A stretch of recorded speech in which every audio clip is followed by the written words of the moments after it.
Em nome do Pai, do Filho e do Espírito Santo, votos de paz e bem a você que nos ouve e nos segue. Hoje, nós vamos meditar o Evangelho de Mateus, capítulo 7, versículos de 1 a 5.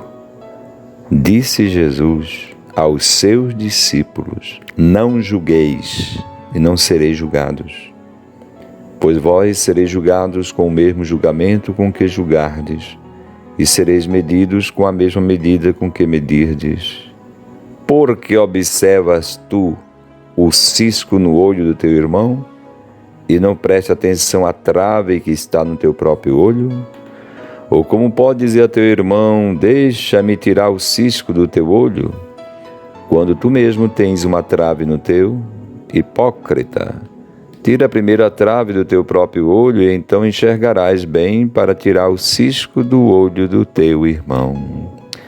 Muito bem, então nosso Senhor pede, em outras palavras, que a gente não continue julgando, quase que dizendo e revelando que nós temos o péssimo costume de julgar. Quando alguém se apresenta diante de nós, quando conhecemos uma pessoa, ou como convivendo mesmo, a gente está sempre julgando. É uma atitude de olhar o outro e passar um crivo. Julgamento significa um crivo, uma peneira, não é isso? A peneira passa, os grãos maiores ficam, os grãos menores, ou a poeira sai, né?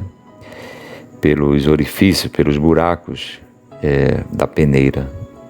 Então, para dizer que a gente separa, julga as pessoas, e a gente faz o julgamento: presta, não presta, né?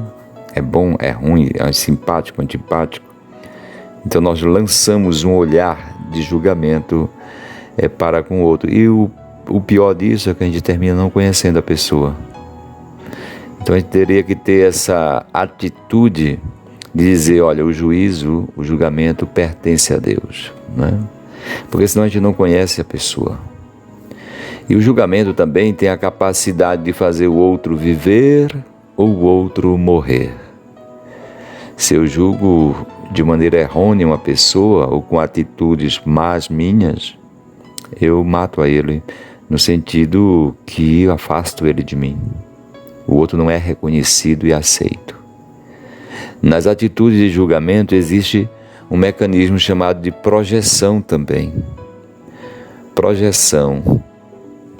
Em outras palavras, as minhas coisas feias, que eu não aceito ou não reconheço que possa ter essas coisas feias, eu jogo no outro. Também tem isso. Então, nas atitudes de julgamento, a atitude revela a complexidade um pouco dessa atitude nossa de olhar o outro e fazer já juízos. Muito bem, então tenhamos cuidado, não só cuidado, nosso Senhor pede mesmo para a gente não julgar. Alguém pode dizer: mas Frei, como é que a gente vai ver nesse mundo assim tão perigoso, né?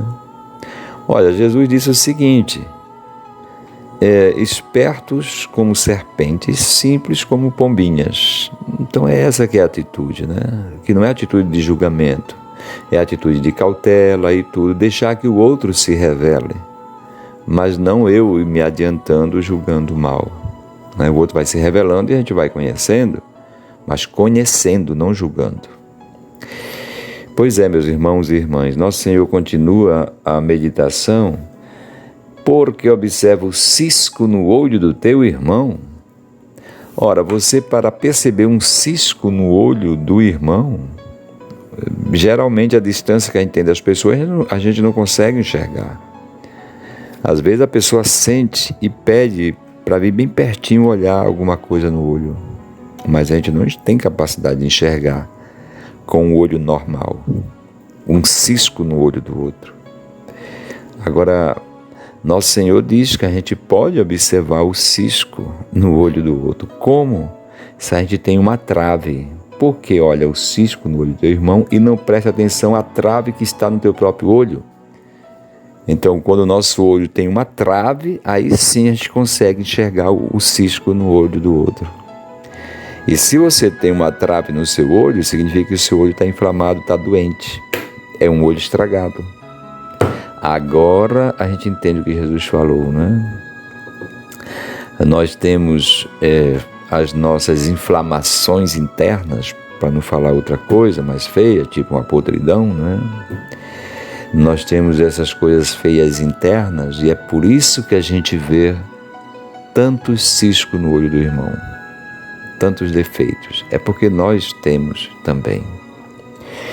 Então, eu repito, num relacionamento, no mundo dos relacionamentos, né? No trabalho, na escola, no lar, marido e mulher, pais e filhos, entre amigos, na igreja, na rua, etc.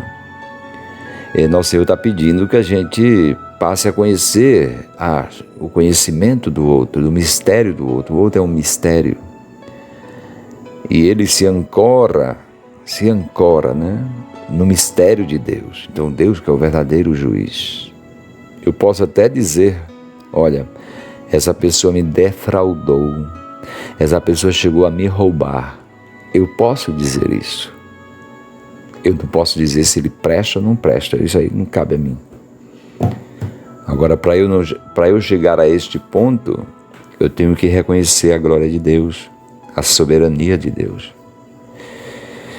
E, portanto, não me fazer juiz do outro. São atitudes bonitas que Jesus nos ensina, porque é assim que a gente vai construir verdadeiros relacionamentos. A gente vai ter paz em nós mesmos, né? E a gente vai dar espaço para que o outro se revele de verdade. Porque eu já vou me adiantando, dizendo como ele é, você não vai conhecer a pessoa, não é? Então que o Senhor nos acompanhe com suas palavras santas, nos eduquem, nos exortem, nos corrijam, e que suas palavras nos leve a bem viver. Louvado seja nosso Senhor Jesus Cristo, para sempre seja louvado.